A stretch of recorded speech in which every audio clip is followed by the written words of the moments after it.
three different grips you can use, and it's just a matter of personal preference.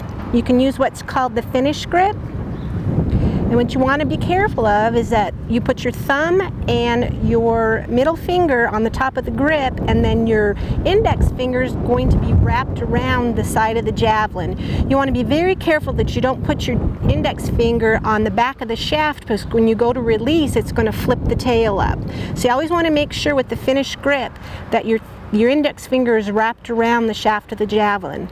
The next grip is what's called the American grip, and it's very similar to the finish grip, except you take your index finger and your thumb and just place it on the top of the grip.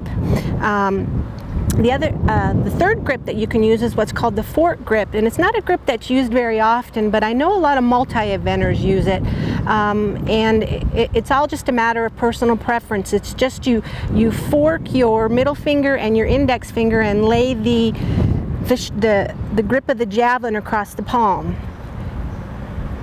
You want to be very careful too. One of the things that you can do to protect your elbow is that no matter what grip you use, go ahead and do your grip, Maris. No matter what grip you use, you always want to think about rolling your wrist up, because that protects your elbow, and it's something that people don't think about. Many times I see young people come down the runway with the grip of the javelin facing outward, and what you want to do is roll that wrist up, because what it does is protects that elbow from dropping and sliding out. It's very difficult for that elbow to drop and slide out with your wrist up, but it's very easy to do when your wrist is rolled out. So we're going to talk a little bit about the arm movement of the javelin, and when she sets up, you want to make sure that the tip of the javelin's at eye level. Once you set your grip, you roll your wrist, and whenever you start to come through, you want to make sure that as you start to rotate through, that your elbow finishes higher than your shoulder and your hand finishes higher than your elbow, and it stays directly over your elbow.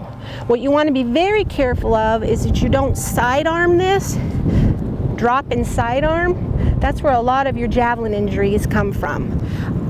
I personally believe that shoulder and elbow issues can be prevented in the javelin just by good biomechanics. So once again, the elbow finishes higher than the shoulder, the hand finishes over the elbow.